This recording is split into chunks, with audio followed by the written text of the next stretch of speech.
You have lizard. Lizards are like the closest you can get to dragons. I fucking love lizards. I think lizards is like are some of my favorite animals.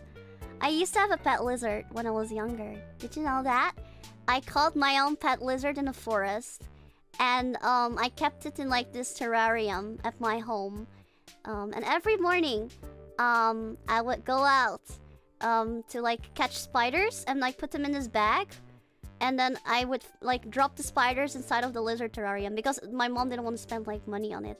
She was like, yeah, you can have a pet, but I don't want to spend money on it. So I would just like catch my own food outside. And I remember just one time I caught a spider that was too big. And he was being attacked by the spider and I had to take the spider out immediately. It was like getting dangerous. What kind of lizard? I think it was like this really tiny like sand lizard or something like that. Sand lizard. Oh, I also remember one time feeling like this intense guilt. So as a kid, I wasn't aware that lizards could grow like they could detach their tail or something like that. Like I didn't know that, and I was fucking traumatized because of this. Cause I remember playing with my lizard, whose name was Flecky, by the way. Cause Flecky means like it's like spots in Dutch, and he had like a lot of like orange spots on his back. And I was checking out my lizard, you know, I was always playing around with it. And this one time, I was lifting him up, you know, and I didn't really know about the tail thing, so I held him at his tail, and then I pulled him up. And like, I kept doing this because he would like do this really weird wiggle whenever I would do that, and it looked kind of funny. So I just kept doing this, and then at one point, his tail just came off. And, you know, like, because, like, when a tail comes off of a lizard, it keeps moving.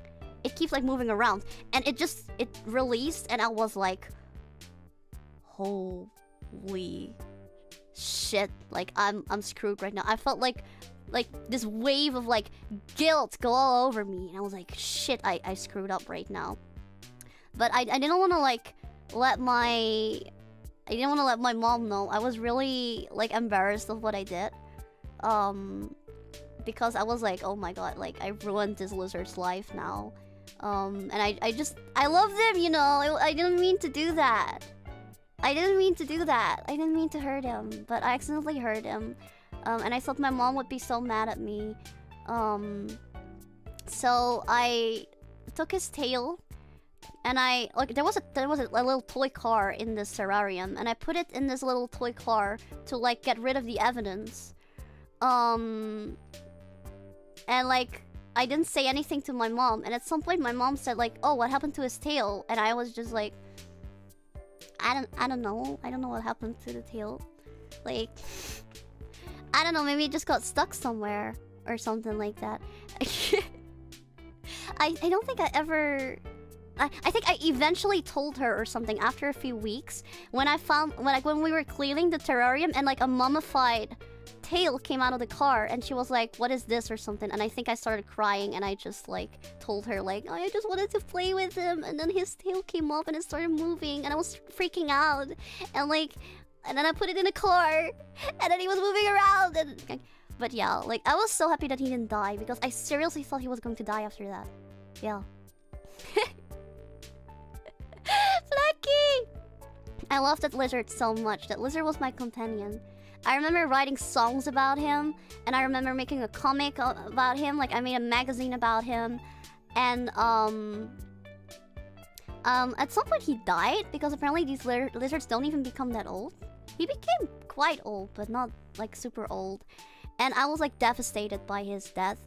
So I wrote even more songs, and I would draw like pictures of him being in heaven or something like that. Like I would draw like clouds around him or something like that, and then a lizard with like angel wings and a halo, just floating around or something. And then I wrote something like, I miss you.